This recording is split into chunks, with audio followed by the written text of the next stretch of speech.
Hello, and welcome to our politics discussion podcast. I'm Claire, and joining me today is Alan. Hi, I'm Alan. Today we'll be covering several key political developments, starting with the recent GOP primary in Louisiana. Let's begin with Julia Letlow's victory.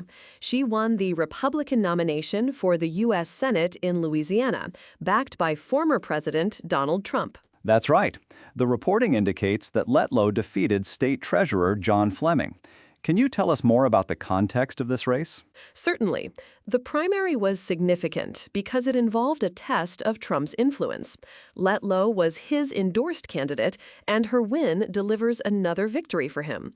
The initial primary saw multiple candidates, including incumbent Senator Bill Cassidy, but Letlow and Fleming advanced to the runoff. So Trump's endorsement carried significant weight in this Republican primary.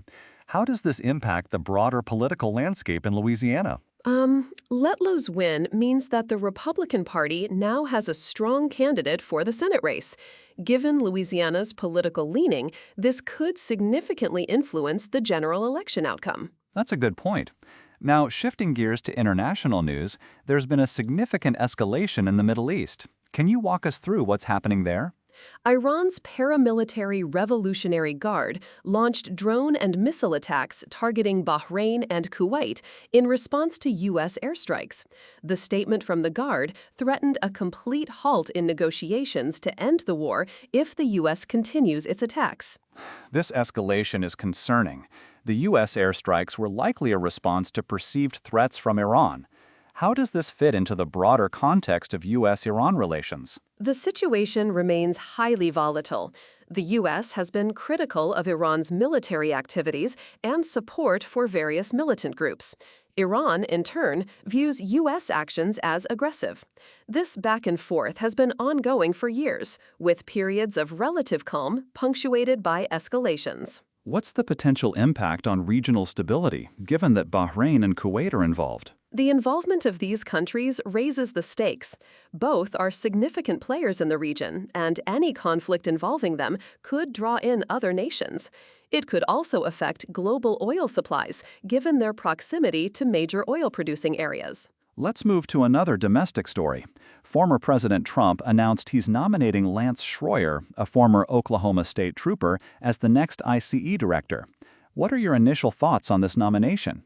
Schroyer is a former U.S. Marine and Oklahoma State Trooper, which aligns with Trump's pattern of nominating individuals with a law enforcement or military background for key roles. The article describes him as a patriot with tremendous talent. Right. Trump's statement on Truth Social highlighted Schroyer's credentials. What implications might this nomination have for ICE's direction under Schroyer? If confirmed, Schroyer would likely bring a law and order approach to ICE. His background as a state trooper and Marine could influence his priorities on immigration enforcement. That's an interesting point. Now let's discuss the Ukraine-Russia conflict. There's been a significant escalation with Ukraine's drone attacks on Russian soil. Yes, Ukraine has intensified its drone assaults, targeting a major oil refinery in southern Russia and killing at least 2 people. Russian authorities confirmed the attack. The reporting suggests that Ukraine's strategy is to disrupt Russian fuel supplies and military logistics. How might this affect the ongoing conflict? By targeting critical infrastructure like oil refineries, Ukraine aims to weaken Russia's warfighting capabilities and potentially pressure the Kremlin to negotiate. It's a strategic move to impact Russia's energy sector and military supplies. Finally, let's touch on an international honor bestowed upon Indian Prime Minister Narendra Modi. The Seychelles government conferred upon him the Guardian of the Blue Horizon for his environmental conservation efforts. That's right. This distinction recognizes PM Modi's commitment to sustainable development and environmental protection. The award acknowledges his initiatives on climate action and promoting the blue economy. The blue economy is a significant focus area, especially for countries with extensive coastlines like India and Seychelles. How does this honor reflect on Modi's global standing on environmental issues? It highlights Modi's leadership in environmental conservation on the global stage.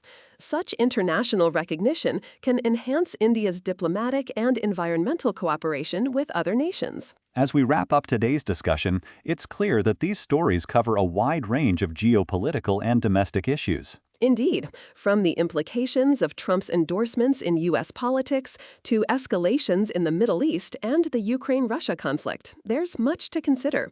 And we also saw international recognition of environmental leadership. That's all for today. Thank you for tuning in. Goodbye, and see you later.